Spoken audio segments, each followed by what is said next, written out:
like it's letting you.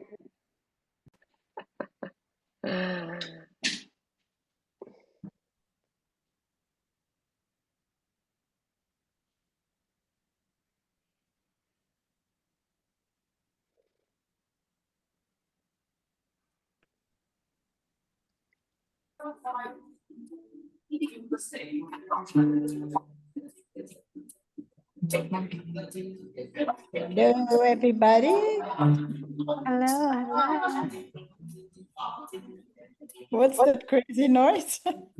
I don't know. Hi, Marianne Morris. It's the first time I get to see you live. That's nice. How are you?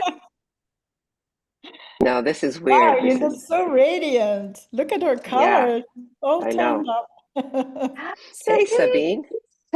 So good to see your face. Oh my To goodness. be here. Liz gave me the link, so I thought I would join. Thank you for joining in. Fantastic. Yeah, It's wonderful. wonderful to see everybody. Liz, and Joel, Kiana. Sorry, I'm doing something technical that I wasn't expecting. That's okay. I can just keep letting Yeah. people in. Mhm. Who is CO? I don't know. That might be CO. my husband. That's me. Okay. Hi, Okay. That's Chastity. the husband. Hello. Nice to see your face. Nice Thank to you, see you. husband, for doing all the back work. He doesn't do as Yeah. much as he used to. I'm doing it all. It's all me. Uh-oh. I'm Uh-oh. doing the kid work. Oh, yeah, that's true. That's very true. I shouldn't say he's not doing That's anything. important work. Oh, that sure is. I know. You've become so savvy, Susan. Yeah. Well, yeah, not as good as what Carl can do. Yeah, but where was I? I know we'll have to figure out this recording thing afterwards because I don't know. But It'll work out. I know, like I don't know. I thought I set up my Zoom settings all correctly, but I don't know. But so long as Chastity's recording, I guess No, I believe I am. yeah, it says we're recording, It but I says can't we're seem to recording. record. I can't seem to record. I don't know. All right. Let's see. What else can we? I know I had this other thing and I turned it off. Dang. Okay. Don't think about it. Okay. As long as you're recording, we have a recording. Yeah. Yeah. Okay. Well, welcome everybody. Thank you for joining us. And just for some housekeeping things, this is it's a private meeting in a sense for the live. Like it's for Chastity's group and then our Patreon group. But we do plan to put it out on YouTube. So if anybody objects to that, or you don't want if you want your video off. If you don't want your name to show, just that's just an FYI. But we thought we would kind of keep it more private, but it is available to our free Patreon members as well. But maybe to get started, Chastity can introduce who she is for if it's going out public and people don't know who we are. Chastity can talk a little bit about who she is, and then I'll mention who I am. So go ahead, Chastity. Thank you, Susan. I'm just a normal person here to learn how to be present in the world. And I don't know, this is an interesting question. Who am I? Yeah, right. It's, I don't know, who are we not? It's such an interesting question. And I'm not even sure how to answer that. It might be more along the lines of maybe a way to look at it is what do I have to offer? How do I serve people, or how do I attempt to serve humanity? And really, it's just by being the best version of myself in the moment that I can be. And I've learned through the years since childhood how to hear. I came into this world pretty connected to source, and with that came a lot of interesting energies, and learning how to hear clearly spirit and the difference in the voices. And I'm not schizophrenic, but hear the voices as in like, you can hear people think, you can hear collective consciousness, animals talk, trees talk, beings come in and out of interdimensional spaces, and planets talk, and there's like so many things to put together. And so over the years, or through the years, learned on my own how to discern these energies, and how they speak through people, and where we hold pain in our body, how the mind works, how the heart and mind work together, how the heart blossoms as we grow. And I just have a soft spot in my heart for humanity. Over the years, I've gotten softer myself. It's challenging to live a life in this world. How do we, the big question is, how do we live in this world and not be of this world? How do we not let that harden us, harden our thoughts and harden our hearts? So I don't know. I hope that answered your question. Yeah, yeah. Well, however you feel appropriate, to answer the question, and more will be, I guess, revealed as we have this conversation, answer questions. It's always nice to be able to answer questions, I think, because it brings up unexpected answers that we weren't expecting. And so it's always nice to get specific questions in that way. But I'm Susan, and in the background there is my daughter, Sammie. I thought about, do we go in Sammie's room and do this presentation? We've been doing that in our Patreon meetings now. But, she's still in bed. She's um, usually up at night, in the middle of the night, doing God knows what, at this point. But I mean, some things I can connect the dots in what she's doing, especially if it's particularly intense. But they do a lot of things that we're not aware of. But anyway, I prefer to say beyond verbal, autistic. She has language. Meaning that she can process in the human kind of sense linearly. And she demonstrated that when we did the letterboard several years ago, but then had to stop because the cosmos decided that all the doors were going to be blown open, and we're going to start transmitting all kinds of things. But anyway, so she's beyond verbal.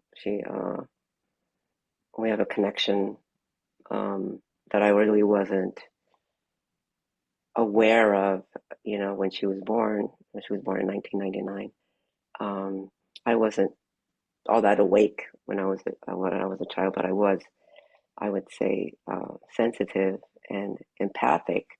I guess I'd shut down a lot of things, but always felt like I don't belong here. This is not my planet, and things are way more complicated here than it really needs to be. Just something inside. I mean, I can name it now, but looking back, but you don't know that when you're growing up. And ever since I was a teenager, I kind of knew I'm here to serve, in a sense. So I have a master's in social services, and I used to work in child welfare, and also did some admin work for county, but that's not really the ticket either. So anyway, I fast tracked in some ways in my awakening since about 2008, 2009. I wasn't always like this, but the doors were blown open in a sense, in 2009-ish, 2010, and was like a remembering, like, oh yeah, I can talk to plants, I can talk to trees, I can hold a rock and get a message from it. I can sense elementals and devas and talk to them, and but things just progressed uh, with Sammie and the intensity of what's been happening. So we have this connection. She's like the out there, and I'm the one that's kind of here in a sense, kind of grounding the information, so to speak. But I think can explain a little bit more with some of the questions that were submitted. So we thought we would start with a couple of questions that were submitted first. So because I think that will help to open up more about Chastity and I, and quote, who are we? Who are we? We're souls having a human experience more and more. We're spirit in matter, and more that's becoming more true than ever. And we're awakening, I think, helping to awaken what it truly means to be human, which is vast and bigger than anybody ever imagined. So with that, maybe we can start with questions. Did you want to ask, post the question that was submitted, Chastity? You want me to ask the question? Yeah, because I don't have it in front of me. You see how Do you have organized it? we are, Susan? Isn't this lovely? Yeah. Yes. Well, this is interesting, and it goes. This was. Let me pull it up. I had it right here, but then you asked, and I set it aside. Oh, yeah, because I have the other question that's up. Well, you can't see it on my phone, but yeah. I have it here. Okay. So, oh dear, what was that? The question is, it was asking to explain a little bit more about how you, Susan, how do you Okay. receive messages? It says, how does, explaining a little bit about how Susan receives messages from other autists, like outside of Sammie. And within that question, it's like you do this whole thing where you do a Ask the Autist Q&A, and you've been posting this. So it's not just Sammie and the parental connection that you have going here. You're going beyond Sam and going out into the autist collective and this mind. And it's really curious because we're not thinking of separate bubbles of mind. So the question is Sammie the mediator for this? Or within this, have you become more receptive, and your intuition and telepathic connections, is it more you and your spirit taking over at this point? Or is there anything here with how you're trusting the messages coming through? How has that changed you? Is it just Sam? And how does this all fit and weave together? Yeah, that's a good question. Uh, well, the only way I can answer that is from experientially, what I saw, what I experienced, even 8, 9, 10 years ago. So obviously Sammie is my biggest connection, and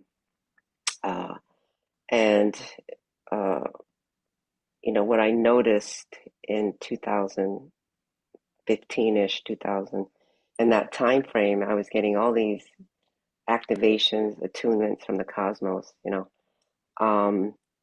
where I didn't quite know what to do with all that information, where you're just sitting there, you go, okay, you're going to get an attunement, and now you got to sit down, and so okay, receive, so okay, I'm receiving, um, and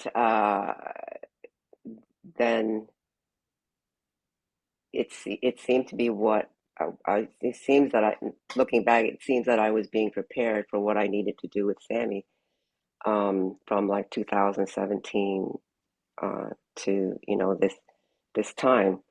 So in the beginning, I don't even know if it's the beginning. So the awakening in 2010, right? You're remembering who you kind of really are. It was like, okay, I had these abilities before, was the kind of thing. And, uh, you know, I mean, talking to the stars, Shivos popping in, and, Pleiadians and all these other groups. So it was more, I realized that that's a remembering. It's not something that I needed to do again, but it was a remembering. So then in the 2017 timeframe onward, uh, and this is also from working with others, in a sense. I worked with Susie Miller. I was in energetic synthesis, and these kind of communities. Then you just start to expand your consciousness, So I felt like I was getting taller, like I could see like stacks of my beingness, going up this way. And then it became more like an internal thing. And then with working with Sammie, then I started expanding out more. So it's an expansion of consciousness, really, what it is, and being in the physical. So that facilitated the connection with Sammie. She was drifting off out into, out there, way out there, going beyond 3060. We're like, okay, now we're in 3060. Now we're at like 4080. We're really going out there, aren't we? And so she was going out. She was traveling in that sense, and I had to be here. Again, this is looking back. You don't know it when you're going through it. The one here to kind of interpret it, anchor it, and I started noticing that if I drew what I was seeing, because there was no way to verbally explain, so that I felt like I need to draw this, and I just started drawing. And then as technology became more sophisticated, and the iPad technology grew, and now there's apps. I use Procreate mostly, that I could draw it, and the information was coming back, and the energy was really intense. And so what I noticed with Sammie is that if I drew it, she would calm down, you know. But then there was the next thing, and the next thing, and the next thing, and the next thing, and sometimes where it just feels like it's just never ending, But so it's just that this is the only thing that I can do right now, come back into your body, because you're out there somewhere. And if I drew it, it should have been like literally. And sometimes, I mean, and I used to have somebody in the house that used to help me. She would watch, and literally, like as soon as I sat down to draw it, she'd be up. She was fine, and then she was walking around again, normal, Sammie. Um, but it was a lot. But in that process, then I just call it light body expansion, because you don't even know what else to call it. It's just going out further and further, connecting to that. And this is the way it came. And now, as far as the autists are concerned, they started showing up in 2017. They were as a collective, and I remember early on in 2017, like January or so, they were talking about, we're moving to the next harmonic universe. We're moving to the next harmonic universe. And didn't really know what that meant at that time. So then they wanted me to start doing these lives. So in like June or July 2017, I was doing these lives with people, just a few people. I didn't know what I was talking about.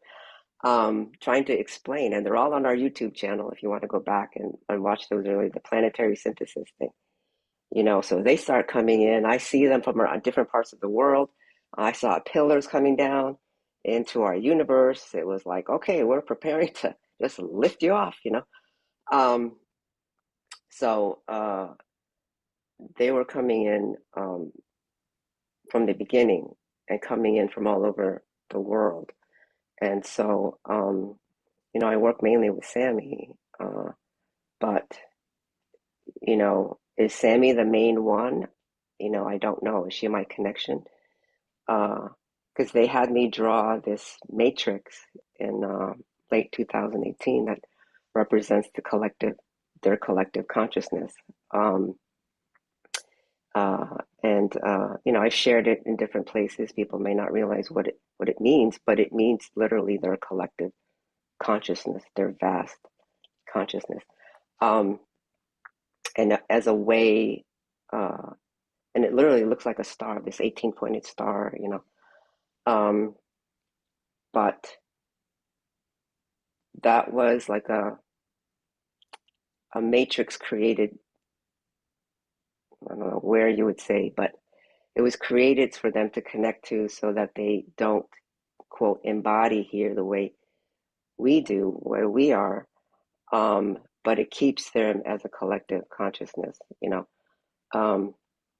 and are they all part of this collective if they're autistic? No, and it's not to sound like they're exclusive in a sense, but they operate in various levels, in the physical human form. But we could say what I've seen recently is that the creatrix, the mother, let's say, right, the creatrix created this matrix for this autist collective to connect into. So can I connect? Can I talk to any of them? I'm assuming I can, but I don't. I feel like there's a sacred relationship between that child and the parent that sometimes they just pop in. Especially when I'm answering those Ask the Autist questions, I'll just see one come in. Okay, so this one wants to answer the question. I don't go out there searching. Some of them are from Sammie. Obviously, some of them I don't know. Some of them are truly from that collective. But yeah, we're as far as myself as a soul consciousness, it is like we're blended together in a way because I know the creatrix that created that. It feels like I can, like I'm part of that creatrix that created it. That this collective consciousness. So um and I've noticed, sometimes if parents ask questions or something, sometimes then I have to, because that human expression that's here is also a different, they're physically here to carry a different kind of energy, so sometimes in order to communicate with them, I have to adjust my energy. I can feel them in my brainstem, and then I answer the question. But it is like now like a blended kind of experience where I can physically, experience it. And then sometimes my mind wants to override, some of the things that they're saying, like, okay, like, I don't know, it doesn't make sense. And they'll say, no, you have to use that specific word that I just told you, you can't change that word. Um, there's a meaning in it. So, and now it's become where I just type, sometimes I'll go back and, where it's a confusing sentence or something, but I just literally type. So to take out as much of the filter of the human mind that I can, you know. But again, that relationship between the parent and the child is sacred. I don't cross that barrier unless somebody asks me specifically. I don't go fishing around and trying to see what is going on with each individual child and their family, because especially the mother and the child bond is very sacred. You know, there's a reason why that child came in with that parent, and you know, we carry those genes, right? Their genetics is imprinted into our bodies, into our womb when we birth them. Right? And I think I've heard that it even travels through our bloodstream. You know, so uh, you know, I don't pretend to know all the answers and what everybody's going through in each family. You know, they're triggering something for that family or that the growth of the parents. You know, whatever it is. So that's like a sacred relationship. I feel like, you know, I can talk in generalities, but Liz is saying, so they function more like a collective mind than we do individually.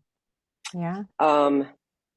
uh, in some ways, yes, but they're also showing us that we actually act as a collective as well on the planet. There's no way to get around that, you know, because we're manifesting a certain consciousness on the planet as a humanity, right? And being living in lack, living in fear, you know, those belief systems, that's all embedded here. So they didn't want to connect to that collective as a humanity. They are human. So I'm not saying that they're not human, but they weren't going to connect to the collective consciousness, because otherwise then we would continue in the same boat. Nothing would change if we didn't if there wasn't something else reflecting to us in a sense that this is really not the way it is. You know, and they remain connected to, you know, God's source, creator, whatever word you wanna use, and so they're reflecting that to us, to the collective human consciousness. You know, they're mirrors for us in our daily lives, but also then they're mirrors in that higher dimensional way. And what I've gotten is that it's because we don't know how to act like a collective consciousness. So they're mirroring, by being a collective consciousness, what it means to act like a collective consciousness, even though it may not look like it in the, you know, in the world out there. But anyway, I hope that helps. Thank you. Thank you. I think there's a lot of layers to consciousnesses that can be, you know, you use the term like not embodied or embodied. I think that's really curious, because I see embodiment as the embodiment of the spirit self and how that manifests in the physical. So yeah, sometimes I look at this little, like these collective bubbles as traps or consciousness traps, in order to assist with the with stopping the planetary ascension process. So, you know, the whole point of, you know, loving Mother Earth and understanding the creatrix and is about a specific kind of embodiment in the human body, in the human form, remembering how to open portals and gateways, and remembering what it is to not be in this kind of like playground or learning field. So to me, it's really interesting. I feel like I can look at that two ways. Like, one of them is there's a collective that you've so beautifully drawn. If you guys haven't seen her picture, it's really fantastic. I'd love to see an upgraded version of that, because I see the colors in it changing quite significantly. But it's almost like there's a preservation of these beings who were in some ways forced or trapped to not be able to embody, to assist with the ascension in that way. I heard you say two things. One is they can't embody, and in another one, mother created a, a star, if you will, or a bubble in order to assist with humanity's embodiment. So I heard two different. It's almost like a bypass, or like a mother Yeah. created this because you were supposed to embody, you didn't, and so now how can we save this soul group that was unable to participate in the way that we needed for planetary ascension. So it's kind of like, we outsmart them again, in a way. Yeah. Yeah. You mean like the fallen the the humans or whatever The fallen propagating. consciousness. If you just look Yeah. at it as if we Yeah. just simply looked at it as a fallen consciousness, Yeah. and Yeah. how we bring that consciousness then back up into a different vibration, or a new octave is really Yeah. fascinating. Yeah, thank you. Yeah. Yeah. I mean, it's if I start to look back, it makes more sense in a sense. I get, like I said, and it's curious to think about now where we are, and they're embodying in a different way, but we're also all embodying in a different way. You know, we have to, and then it begs the question: was I ever even really embodied? Because I never really bought in. You know what I mean? Like I didn't feel like I belonged here, and so I think I've heard a lot of other kind of people who are awakened or spiritual people, right? They describe a similar thing, like this is not my planet. I don't belong here. And so for people who are spiritual, uh, we had tended to have an issue with, let's say, being poor or having trouble manifesting money and things like that in this world that's, not really built for, kind of built for us, So were we ever really embodied? And there's different levels of embodiment, you know? And different ways of looking at loving the planet, and the longing to be somewhere is just, I think, realizing or remembering that you're not really from here. Some beings just aren't from here, but and of course there's a whole link to that. Some people are sent here, some are choose to be here, some don't understand why they're here because of the not remembering and that kind of thing. So interesting. Yeah, I know. Yeah, we have a question coming up. Joel? Yeah. Hey, Susan. Joel here. The collective on the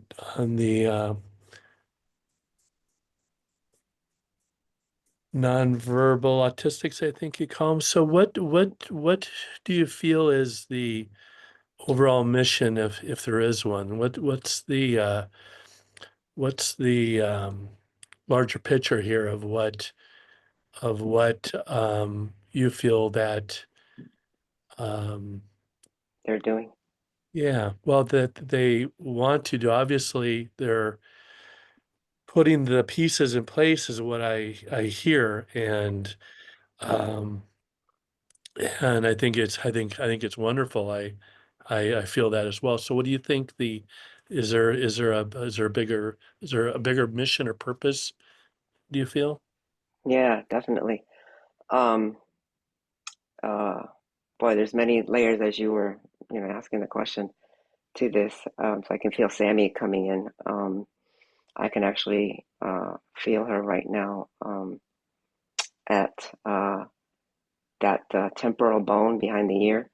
And I just mention it. I'm just mentioning that because one of the things that's happening is all our senses are also awakening to its multidimensionality. Like we think of our five senses as being just, kind of certain things that helps us to smell or taste, but there's a multidimensional quality to all our senses. And those are going to undergo an upgrade because, as for some of you who may not know, the autistics, they have a different sensory system. They are much more sensitive, you know, and their level of sensitivity is going to vary, you know, amongst them. Let's say, meaning that some of them who are verbal or more quote functional, to the ones the more extreme, like Sammie, you know, that we might call more dysfunctional, and that means like in the physical, requiring more assistance, you know, for daily care kinds of things, you know, because they're too absent or become distracted. So I just want to put that out for people who may not kind of be aware of that, and also for parents who have children who may be listening, who have children who are in that quote end, you know, in that range of how sensitive they are. So, and Sammie once told me, she said, I process information using my omnipresence to totally align to source. And she spelled that on the letterboard. And I was like, you know, like what in the world does that mean? You know, right? But so it's her sensory system. Her sensory system is her communication links to God, to source. That's how she communicates. So anyway, so I'm noticing that my different senses are becoming more sensitive. So this is something new where, for me, where although you can kind of hear or interpret things, but to feel it on the temporal bone now, you know, resonating what she's saying. So anyway, what I was getting is that, okay, so one of the things that they're here to do is awaken our genetics, you know, for that quote telepathic ability, which is supposed to be part of our genetics, you know. And some of you may remember that I mentioned that Sasquatch, you know, a couple of years ago, he was like, you know, showing me, yeah, you're all supposed to be telepathic. It's on the first chromosome, and look here at the bottom, there's a section where it's like it was just dark, you know. So those genes, what we might call junk DNA, why are they junk? You know, maybe they're supposed to be integrated, and that's part of the so energetically they're kind of awakening those kinds of things. The other interesting thing that's been coming up in the last few months is right, they look for the mutated genes that is associated with autism, right? That if they have these mutations, then they're more likely to be autistic, right? Now, Sammie, you know, she's not going to answer, but, you know, put the question out, like, maybe they have the correct genes. What if their genes are the correct ones? And we're trying to fix them, but they're really, because if you fixed it, maybe it would become disassembled again, right? In the genetic template. So, you know, just things to think about. So there's that aspect, the genetic healing. The other one is like crown chakra, because it really hasn't been functioning properly. So the crown, what we've been working with lately is the crown and the skull bone, the skull there, and your 12 cranial nerves that are there, which is essential for which is our sensory system, right? And how it's wired through the brain to go down to the brainstem. It extends out into the physical body, and that's our sensory system, and how we process information through our sensory system. So that's going on.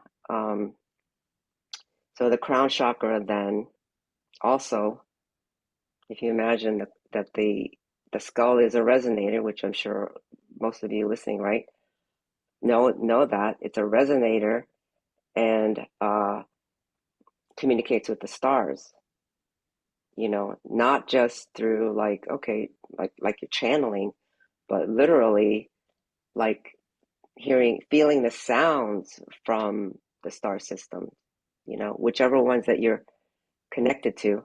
And then imagine that that resonates through your bones, okay? And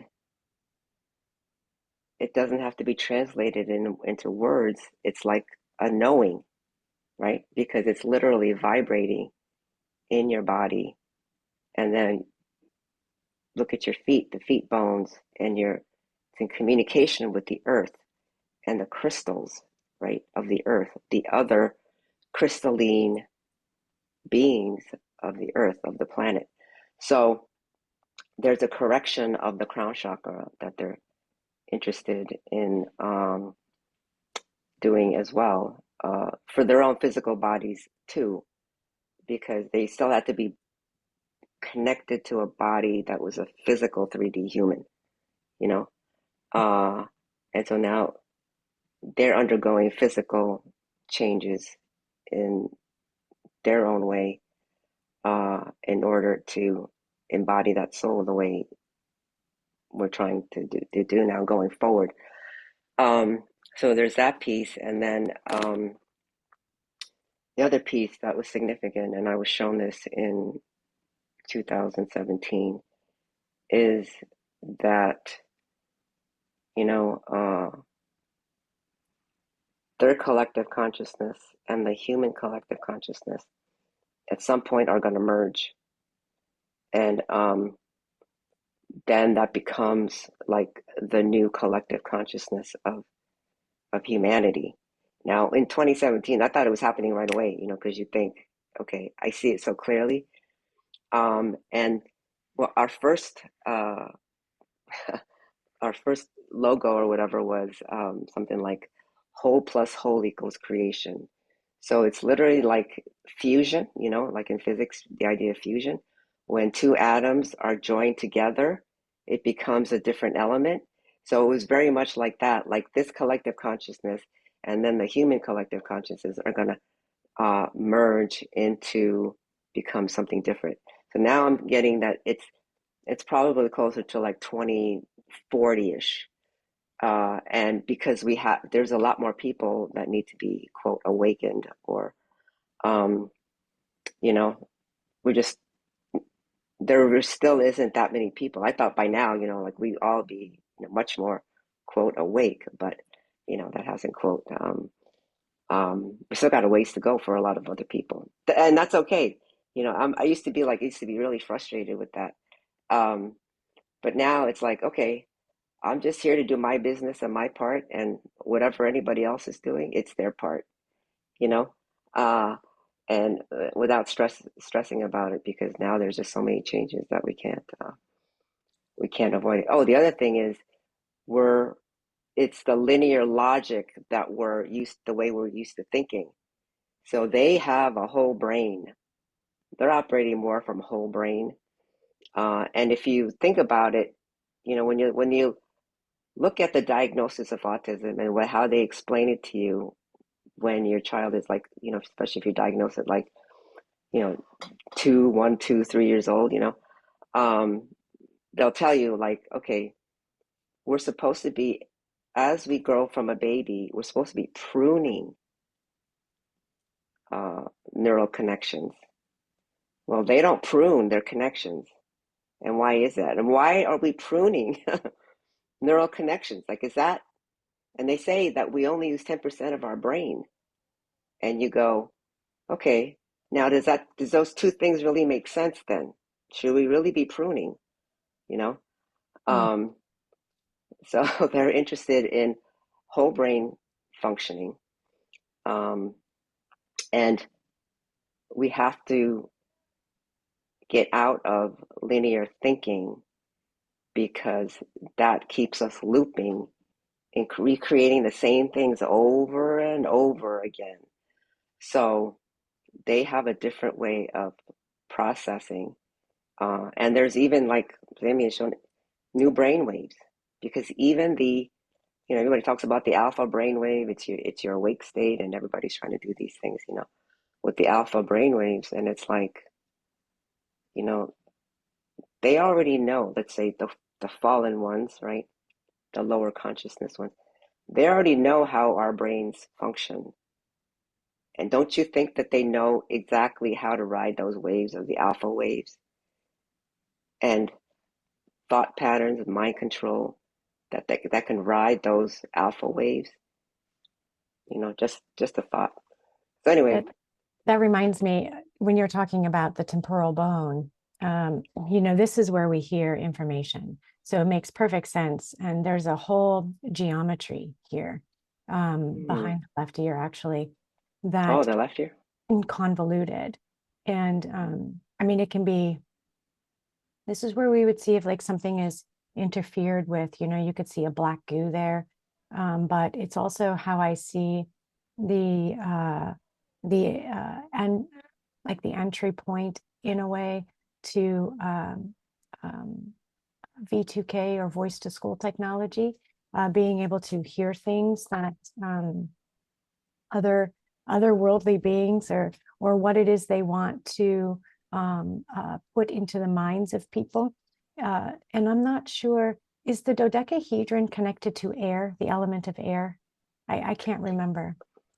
The dodecahedron is ether. Ether. So that makes more sense. So it's, yes, in a sense, right? So it's like if they have a distorted, or they come through the dodecahedron. So if that is, if they're coming through the ethers, which is where telepathy would come from, and they distort that, then you would, you could be separated then from, if they can distort that, you would be separated from your true voice. From your true voice, because anyway, it's just my thought. And then when you were talking about alpha waves, or you were talking about a whole plus whole equals whatever your thing was, and then I thought of cold fusion. This merging creates a kind of cold fusion or clean energy, which I suppose is still hypothesized, but there's something here that might have something to do with the conversations we have in the ethers, and why they separate us from spirit, or why it's so challenging to get that here. So anyway, for sure. I mean, just a lot of distortion that we've been under, trying to get ourselves out of it, in a sense. It also is curious to me how husband and wife, or and child, because we talk so much about the mother and child bond, and so much so the father is left out of it. But there, how do we bring in the communication then with fathers and their children also have a telepathic communion? And is that different for fathers? I'm not a father. I don't have a different kind of sense, but also the carrier of the baby is the carrier of both genetic strength. And so the mother ultimately has this really strange soup of creation that stays inside her body. So I think that's really interesting, how unique it is that when you, for lack of a better term, mate with somebody, the connection is really designed to be more than what it is today. It's so much bigger than what it is today. And there's just so many things. This has opened up so many layers of ways to communicate, and how do we communicate? And and what do we mean by telepathy? I mean, that's going to change a lot, I feel like, and energetic communication, I prefer to call it energetic communication, really. But the telepathy, as a lot of has become the popular kind of in thing. It's so trendy now. it's so trendy, and it's good, but also like there's like dangerous too. And there's Maybe- misunderstandings around it, Yeah. and But anyway, that's a whole nother topic. All right. Any more questions? Any more questions coming up? I know you have another one written in, Susan, I think. Yeah, somebody submitted. Should we go to that one? This one's pretty cosmic. I'll yeah. let you try to answer this one. Oh gosh.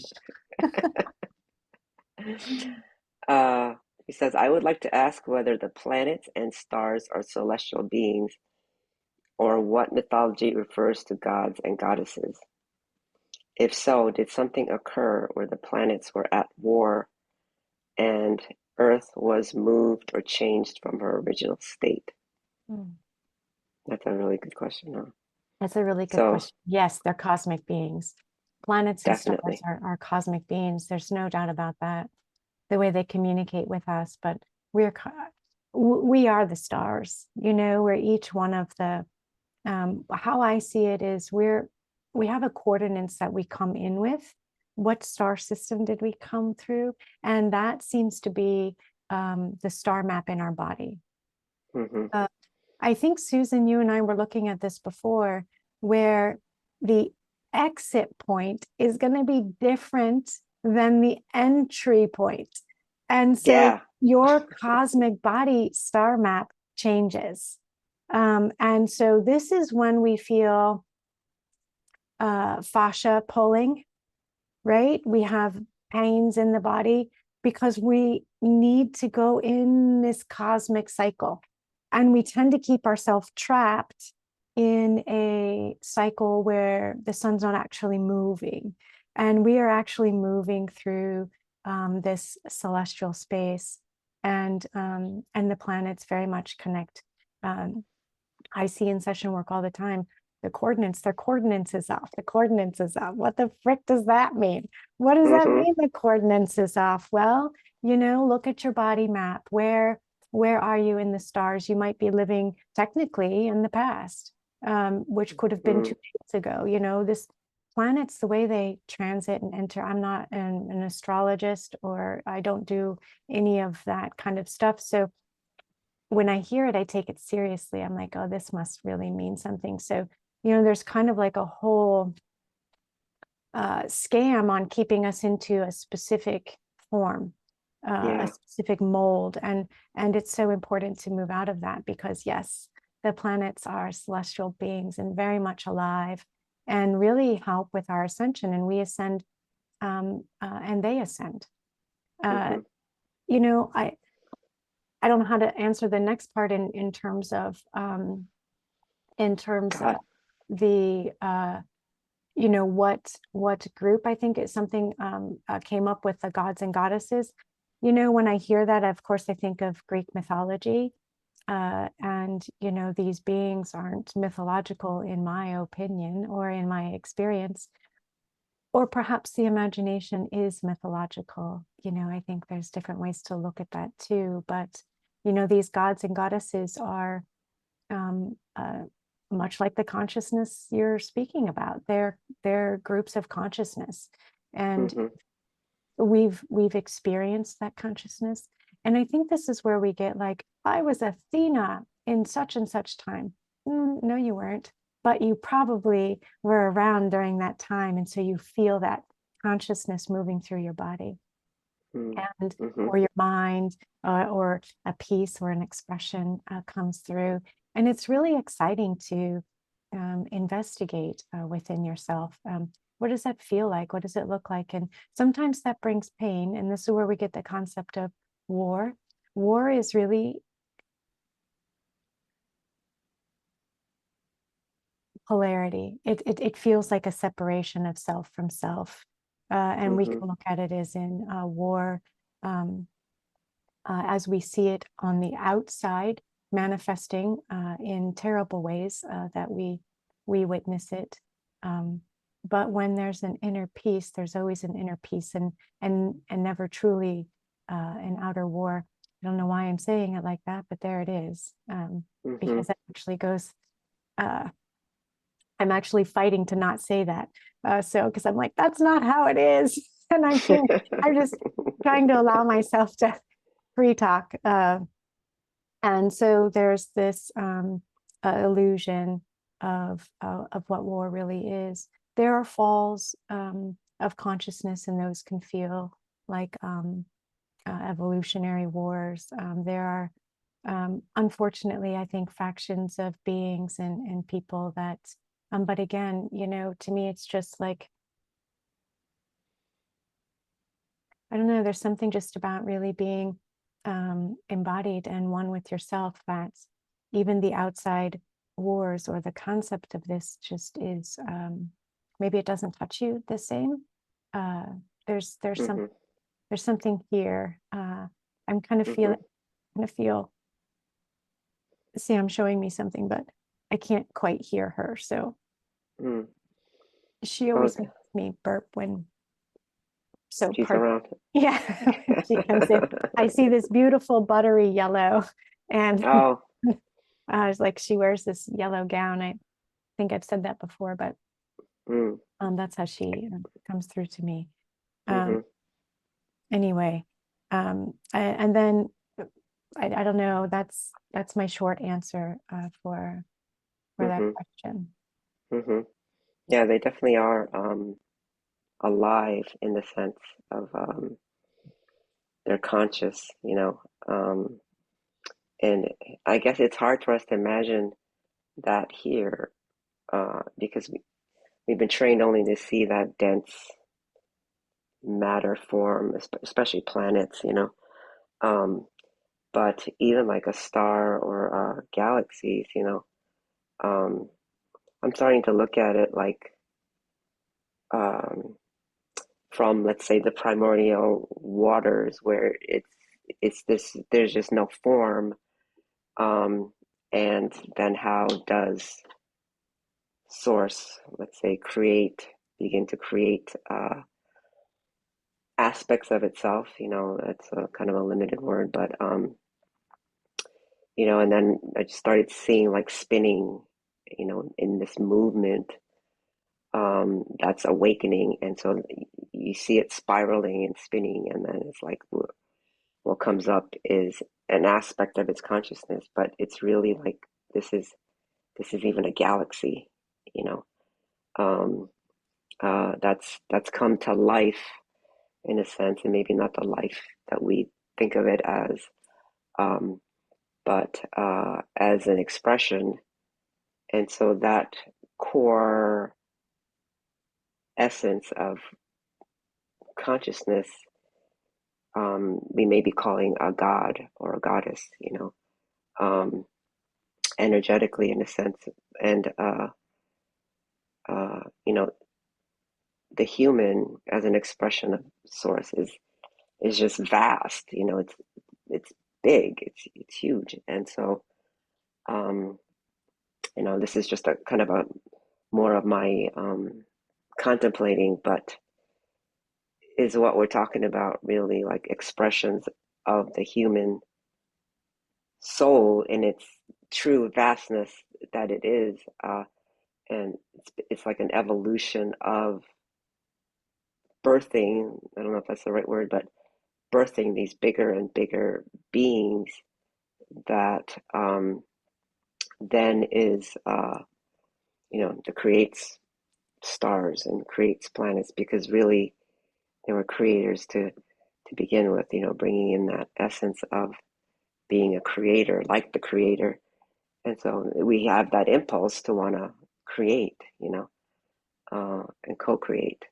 So I'm kind of seeing that these are perhaps what we refer to as goddess and goddess, you know, gods and goddesses. And you know, right now I don't know why, but the questions coming, and again, this is for all of us, I think, just to contemplate um, what we mean by a god, which is quote masculine, and then goddess as feminine. So like more like the goddess of the primordial kind of mother womb kind of energy, and then the god aspect, like, right, it's that we say that masculine aspect is what gives us movement, you know.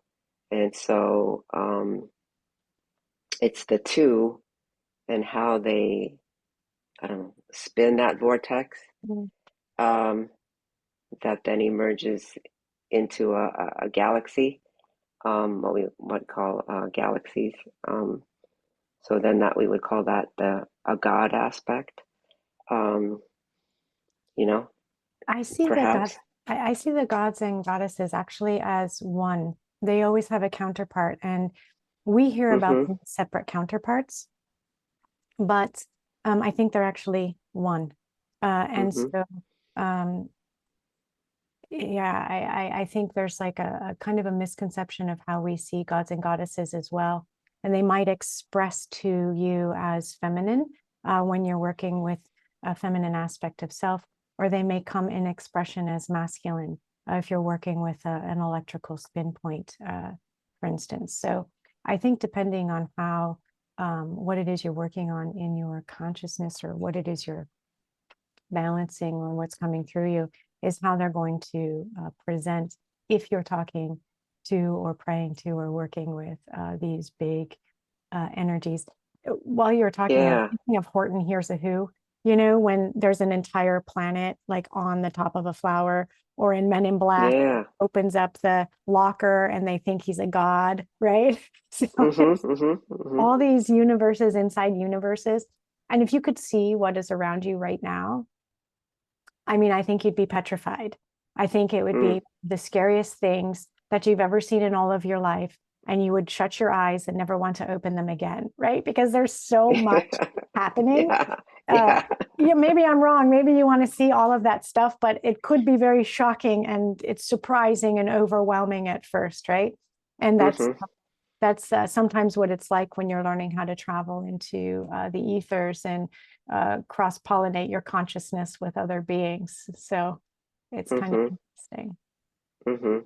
Yeah, I think, that's part of what this shift of reality, let's just call it shift of reality, Mhm. is gaining a new perception and new ways of looking at these concepts that we've had, that we've been taught. Um, so, and I think part of our conversation is what you just said is kind of touching on that, Um, there's a little boy yesterday, that I did that message from about Three Eye Atlas, um, and he says something like uh, about Three Eye Atlas, that it comes from this supernova explosion, and I put those creation codes in it, and you go, okay, that sounds really audacious and kind of arrogant in this current language, that we have. But um, uh, he showed me an aspect of himself um, when he's describing like these intergalactic beings that are kind of creators, and he said you might call these gods, um, but I could feel. I saw these like big, vast beings. I mean, they're. I just, you just know that they're really um, huge, and they're in between galaxies, you know. And so he's like, well, I'm one of those, beings. Um, uh, let's say that's closer, if you want to look at it as timelines, um, to the original. So we could say, in the timeline sense, it's closer to that individual, because the feeling that I get is that the universe has been evolving, you know, and so in this evolution of the universe, then there are these vast beings, and some of them are Lyran, the original, creators. They were like, you know, again, closer to the original creation, but they're vast. They look vast to us. And then, we're getting, I wouldn't say smaller, let's say getting more refined, you know? And that right now, even like, okay, if we looked at it that way, then as this human, I'm an expression of source in a much more refined way, you know, that could have this body and this experience, which brings this macro and the micro together in a way that we haven't really understood before, you know. And that way we're this body and we feel like we're this little thing, but really we're layers and layers and layers of these vast beings that became more refined in this micro version, if you want to call it that, you know. So We yeah, have, interesting. yeah, Go thank ahead. you. We have another question from Okay. one of the people in the group here. So, if all disease is occurring in the mind, is the same true for the pain or discomforts in the physical body? And there might be another comment after this. So, It's a good question. mhm. Is it all in the mind?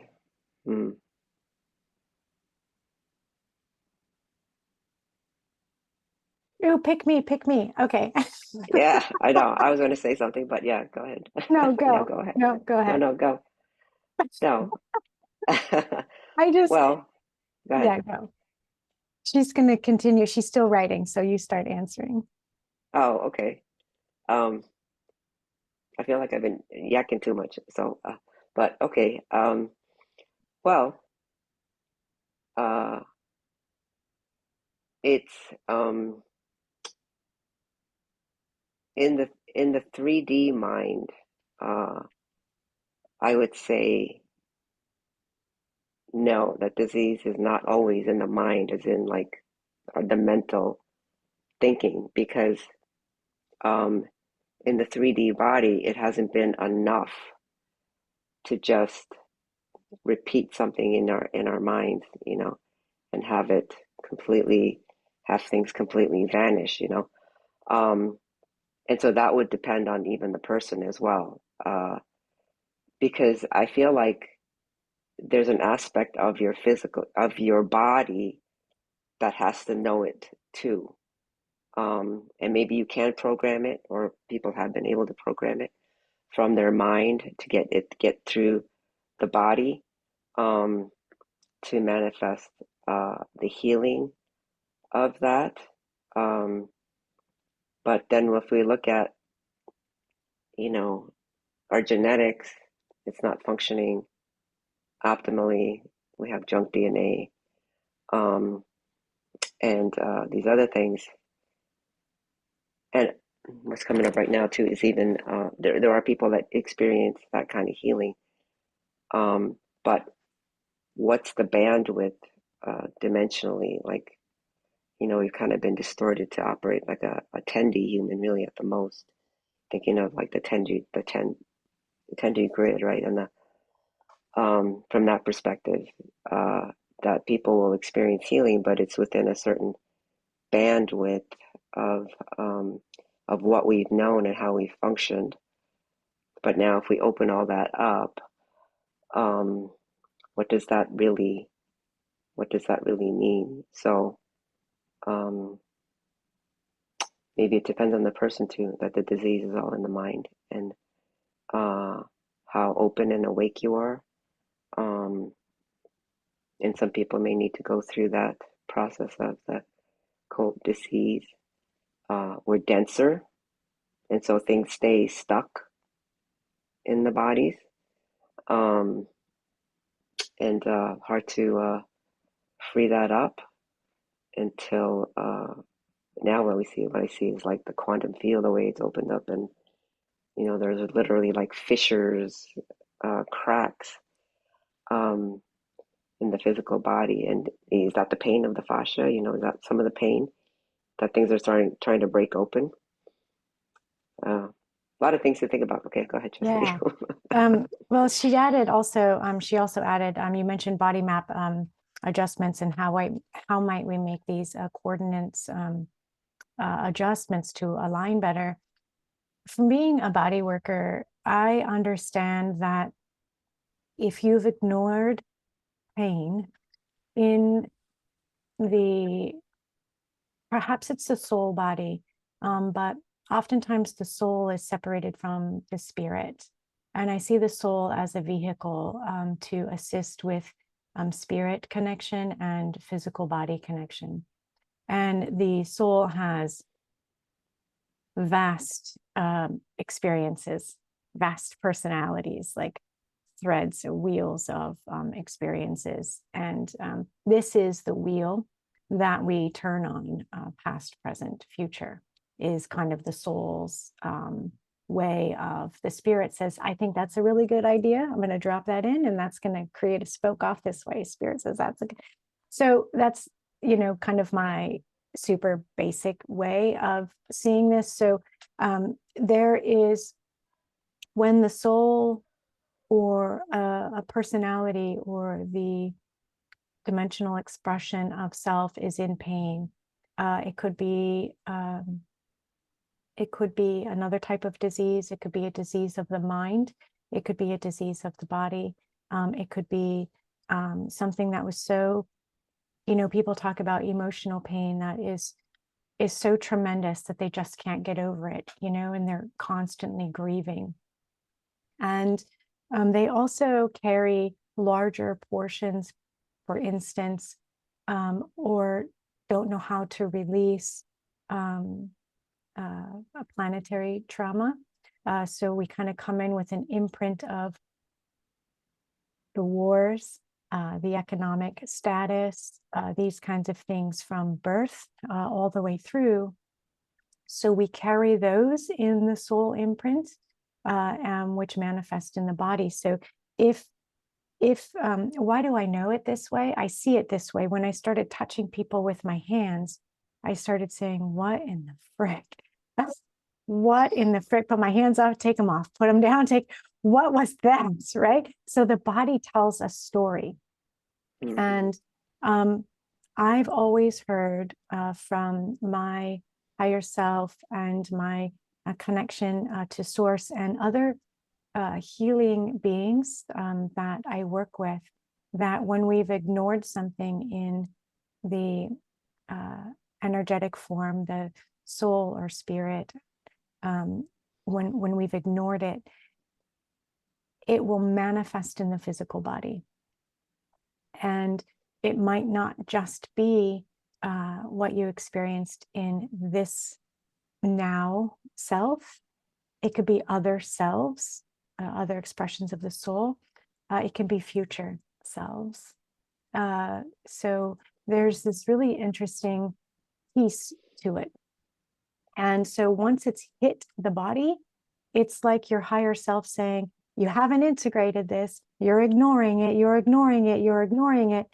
And because so many people don't understand we have a biofield and that we're this massive multi-dimensional being, we're almost told that we're not. And if we're not told that, it at least never comes up in conversation, right? So as we move through learning these things, if we're not healing something if we're not healing it, then I see it as your spirit, it's not a punishment, says it's going to sit right here.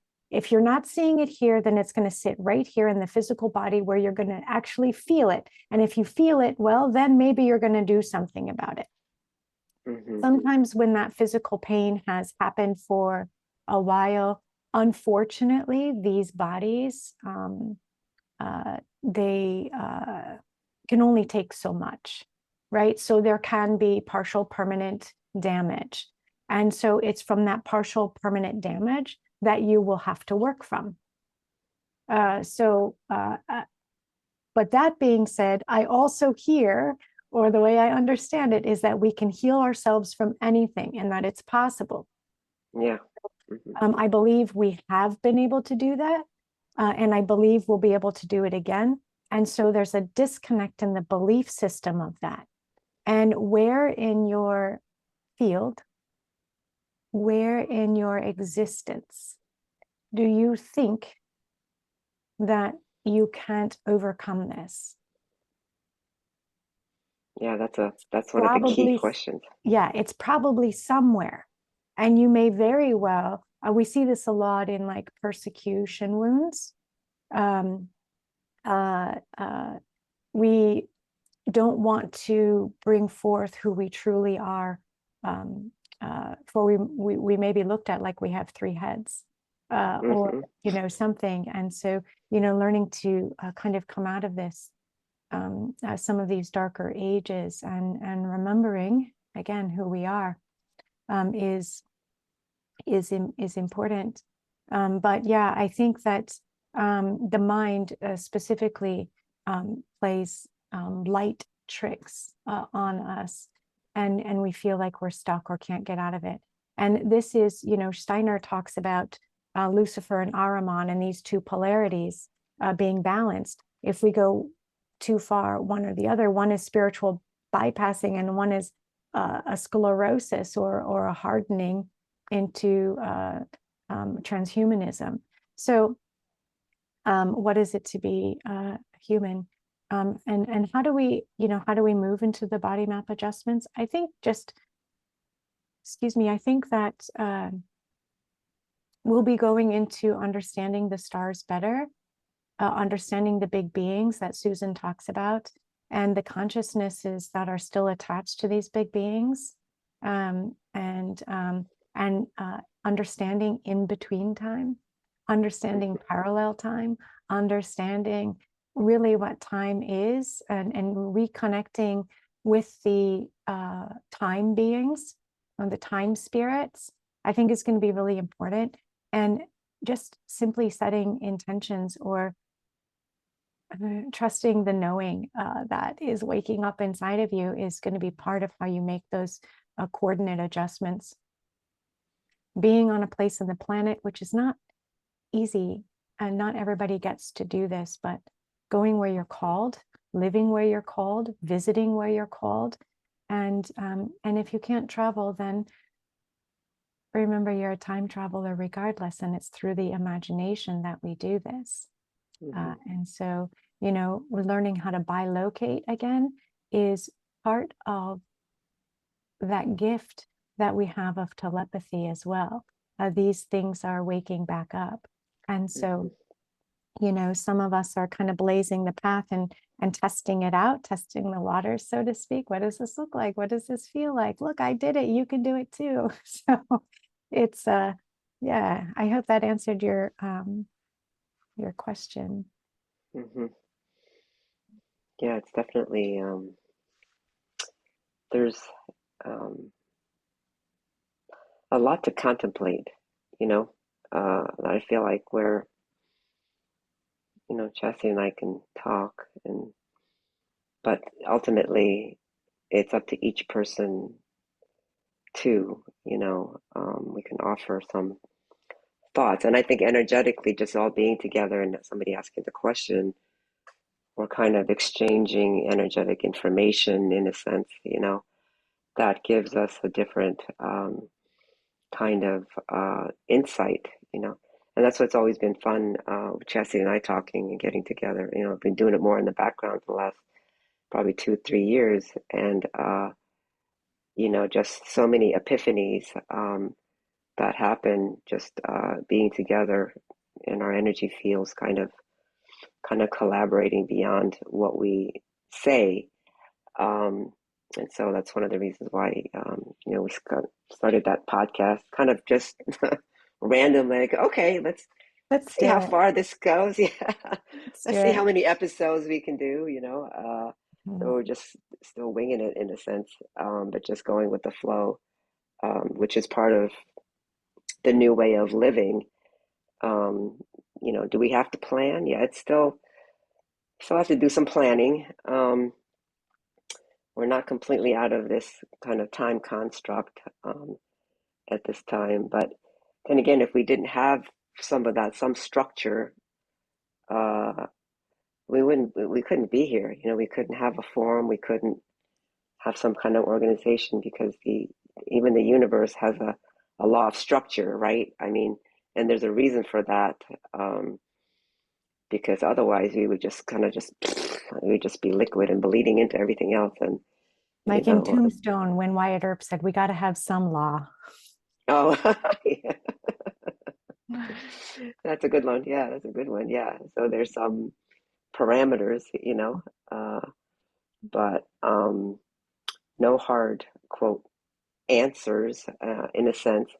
But again, just I think being in the field, everyone being in the field together, and those of you listening, to the recordings, just the energy will kind of awaken you, and this is how we expand our consciousness. This is why we join and quote certain groups, that you work with. Why you might work with other people that have a session with, because they can see something, another aspect there that they may not be aware of. Anyway, along those lines, I just want to mention about the autistics as well. Like, so now we have this group called the spellers because they, now we have them as spellers, the non-spellers, the speakers, the non-speakers, I don't know, the beyond verbal, and I see them as doing a specific mission, the spellers, let's say, to quote, prove to people who might need proof in a sense. And they're spelling things, and they may not be aware of these other multidimensional, higher dimensional aspects of themselves that they're bringing in, but they do have that aspect. Just like we're not always aware of our multidimensional selves and other vast aspects of ourselves, and that's why when you meet with somebody like Chastity and things, you can, they can see that other aspect of you and bring forward, a bit more clarity and things. So, just to put that out, that just to say, like, what they're spelling from what they can physically in their physical bodies, have access to. But the full multidimensionality, it's still a range that they may not be tapped into. Well, I don't want to say they're not tapped into, but that in the physical body, we're still operating in a certain density. Just to say that. But would you say, Susan, while you're talking, a couple of questions were coming up. I don't know if I'm hearing, maybe it's a question one of the future watchers will have. But as parents, we are stewards of our children's spiritual evolution. And so there's a different level of teaching when you're kind of seeing, it's interesting to me because I see beyond verbal as almost being the ones who are teaching their parents. And so like teaching their parents how to be connected. And so it's almost like they're an overarching light for the parents and opening this connection. Whereas when language gets in the way, then there's a different, it's a different paradigm. But anyhow, how am I asking this? Like how, what is the parent's responsibility to steward their children? I see more vulnerability when a child is nonverbal, in the sense that there's more interference in the ethereal realms or in the multidimensional realms. I've seen people claim that they're talking to the autist collective. And would maybe say that doesn't feel true to me.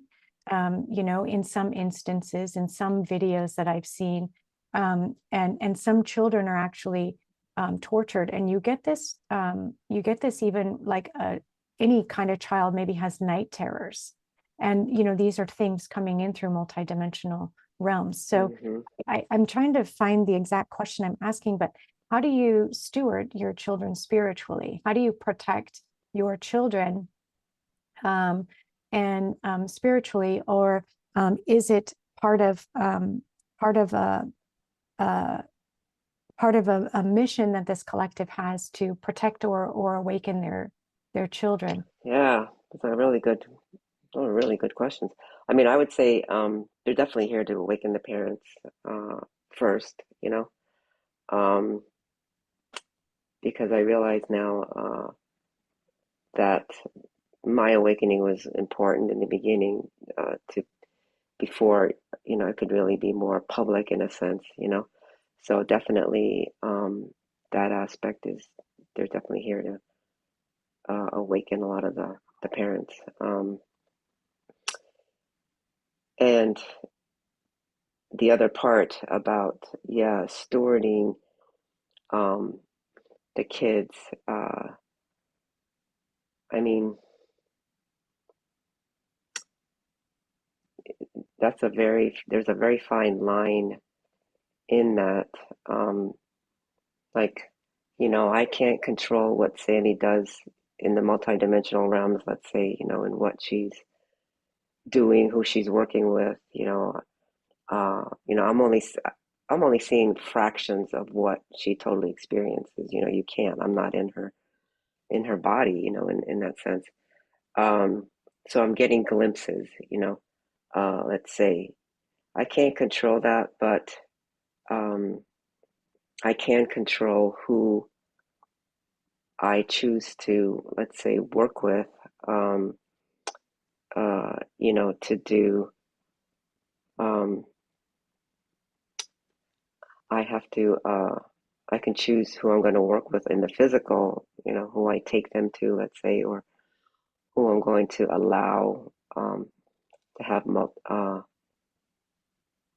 telepathic communication with her or be part of a group and things, you know. So um, that part, if you're going to, I feel like if you're, you know, taking them somewhere to somebody for somebody to work on them or somebody to, you know, like energy work or things like that, that you have control over that because that that person's energy field may have a lot of astral leaks, um, leaks in their auric field, you know, those kinds of things. So I think you have to really sit with yourself as a parent to ask, is this the right person, and see how you feel about this person, you know, throughout your whole body, you know, and see, you know. And I haven't always listened either, where I'll, you know, mentally override something that really didn't feel right, you know. And but boy, I know recently Sammy made it known very clearly that there was someone that she wasn't going to work with, not in any shape or form. So it was that was very clear, and meaning for parents who may not know behaviors. She was yelling, hitting herself for like a week, um, trying to get her message through, and you know, I kind of had the sense of what was going on, but then mentally, I'm like, okay, how do I work around this? And it became very clear that she wasn't going to. There was no workaround, and I knew there was a part of me. I was like, okay, and I was ignoring it. So, uh, you know, just to say that any of us can make mistakes in that sense, and that if they're quote nonverbal or beyond verbal, they speak through their behaviors as well, which can be confounding because with them, they're so sensitive. You don't know if it's they felt an asteroid hit something, somewhere, or, I mean, it's like, okay, what happened now? Where and what dimension was it in? But that could be one indication that there's something going on with somebody that you might be working with that that you can stop. But yeah, their own spiritual growth. I mean, we tend to think that, oh, well, they're already spiritually advanced, so they don't need, quote, education in a sense, or I don't know if that's the right word, but and they may be connected to beings or, quote, gods and goddesses that they talk about, again, like in this multidimensionalness of time, even of simultaneous. Then we're all sort of like my remembering of these Hindu gods. It could be a remembering, rather than something that we're supposed to progress with, I mean, I don't know. I kind of feel like everything that we've known has to kind of be cleared out for really the new. And there might be nuggets of truth, of core essence truth that we're taking with us. But I feel like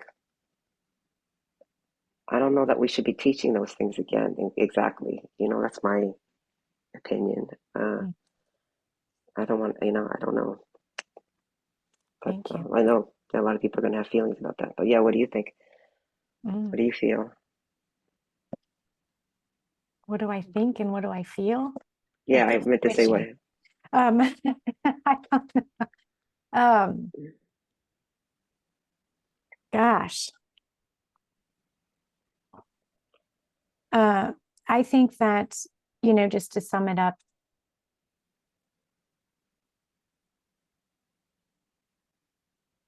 a bunch of information coming in, but I kind of want to put it in plain, as plain, simple terms as possible. And I think it goes to unlearning what it is we learned, and trusting this new phase that we're moving into, meaning as your body changes, as your awareness changes, trust that more information is going to be opened, that we know who we are. And as we know who we are, then it's almost as if less energy needs to be put on shielding, guarding, protecting, because when you step more into who you are, it already shifts, the geometry is already shifted. Yeah. It's like who you are becomes your protection, so to speak. Yep. And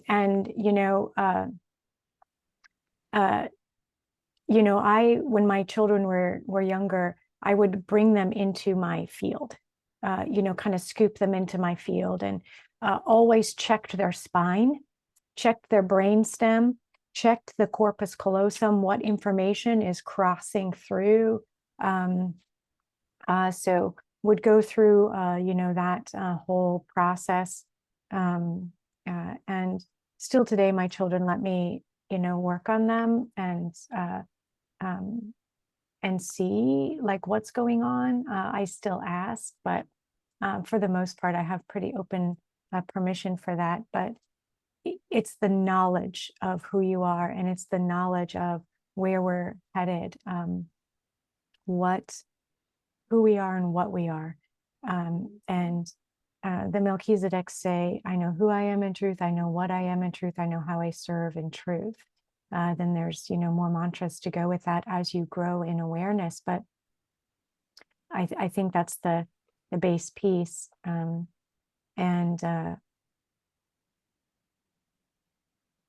I almost see that the verbal and nonverbal as like a vortex, almost like a spinning sands of time. I don't know how to explain what it is I'm seeing right here, but there's it's representing as an exchange of awareness. So I think that the body is just becoming, coming into awaken into who we are. Kelly and Mick or Mike, I don't know if I said it right. The Nick, beauty, yeah. Nick, thank you. The beauty in those experiences that we perceive as negative can be a springboard for our own healing, as well as strengthening a muscle that was atrophied in some way, shape, or form. Oh, absolutely. Yeah. Yeah. Yeah. That's right. Yeah. Because we're all, learning, and growing. When you can see it, when that awareness comes, then it's definitely a healing that goes on right in the awareness of it, that takes place. The The other awareness is piece, the alchemization. yeah, It's like it that's a really good. immediately alchemizes. That's a really good point, and it seems like it's a more immediate now, Mm-hmm.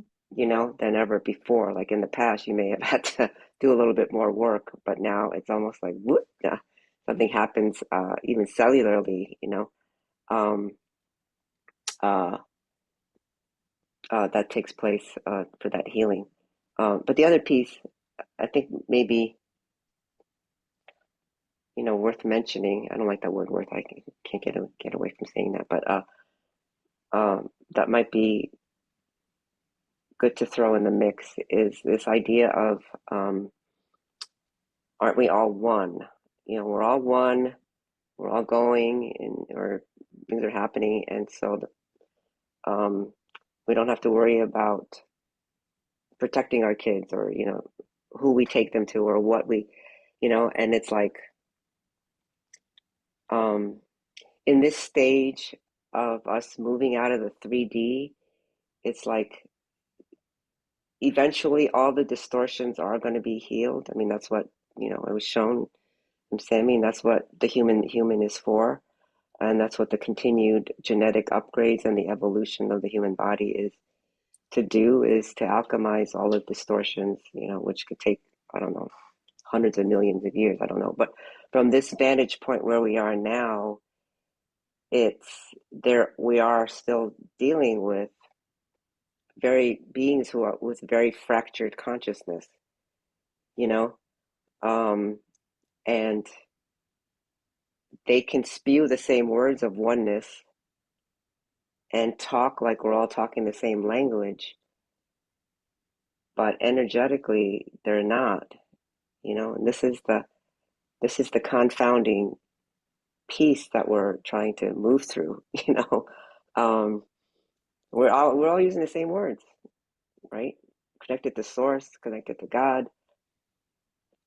But if some of these vast beings that we say, like, that have portrayed themselves to be God, quote God, and they may be, at some point they were, but somewhere along the line, let's say they took that free will and they, ran off with it in a different direction. They may have a different idea of what God they're talking to. Unfortunately, I don't. But that's my feeling, that we think we're all talking to the same God, but we're not. Because some of these beings are so vast that you don't know that they're not, quote, the original. Yeah, source. shapeshifters, mimics, all kinds of things. Gosh, we could go on this topic forever. I know. But we are past our time. And so Yeah. I just want to, honor everybody's time. And thank you so much for your writing questions. I encourage you each to come back next time and asking the questions openly here is encouraged as well. There is something about the cadence of your voice that opens up new possibilities and offers an opportunity to see beyond the written form. We can see beyond the written form, but sometimes it's really nice to hear the cadence and see the colors of your voice too. So I appreciate everybody being here. I hope to see you again when we come Yeah. through. Susan, I'm so glad we did this, and I'm looking forward to our next Q&A. Yeah. Yeah. Yeah. And Sabine says, thank you. Thank you, Sabine, for following our work and for being here. And Thank you, I know, Sabine. yeah. And Kiana, she doesn't mind me mentioning her name. Yeah. All right. Thank you, Take everybody. care, everybody. Have a wonderful rest of your week.